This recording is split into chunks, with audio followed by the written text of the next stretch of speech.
If you are a self-contained teacher, this time between fall break or Thanksgiving or the end of November and winter break is really tricky.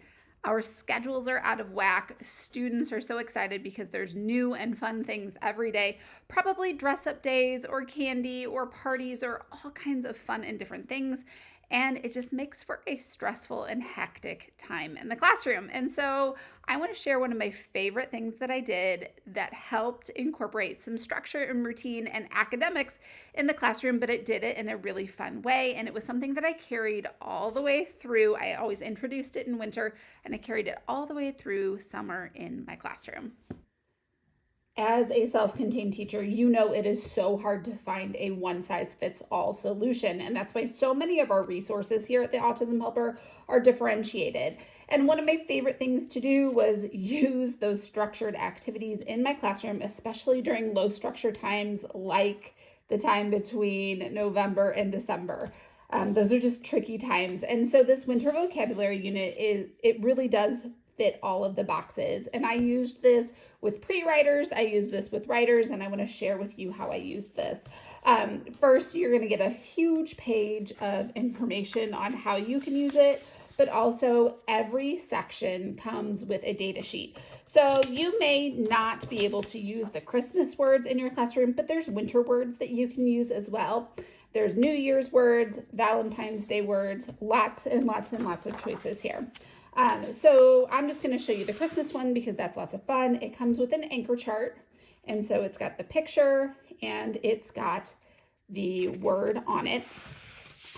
Then there are matching activities. So here students can match either picture to picture, or they can match word to word, or you can give them the word page and they can match the picture to the word, or you can give them the picture and they can match word to picture. So really you've got a million choices here on how students can do this, and you can really meet whatever need they are. You know, if students are matching picture to picture, that's perfect. If they're more advanced and they're matching word to word, you've got an activity for that. Also, students can spell words. What I love about this is that this is simply cut and paste. So here we're asking students to be able to cut out and paste. Now, if students can't cut, I would absolutely cut these words for them, have them cut out, and then I would help them glue and then help them put the piece on here. If students are ready for a bigger challenge, but not yet independently writing, there's a traceable version, which is absolutely fantastic. And then if they are ready to write, look, we have boxes to help support that writing right here. So lots and lots and lots of choices. And not only do we have this, like I said, for Christmas words, we have it for New Year's as well. Again, here's this data sheet. So we could do receptive language. And what I would do for that is I would show the New Year's words. Like, first of all, can we just talk about how great those are? I love these images. They're so bright, so colorful. Times Square, New York City, January, countdown, New Year's Eve, New Year's Day, resolution, party, celebrate, and midnight. So here are all of the words. And so I could ask students to receptively identify them. I could just have them point, or I could do expressive language, and I could have the child tell me which each one is. I could actually print an extra copy of this and cut these out and use them like flashcards and have the student tell me. Lots of choices there. But not only do I have New Year's Eve, I've got all of those same activities for New Year's. So now I've got something that'll carry me through not just, you know, the Christmas time, but New Year's as well. You can see all the different varieties here. I also have winter words. Look how cute these are. And not just winter words, we also have vocabulary. Valentine's words. Look at that.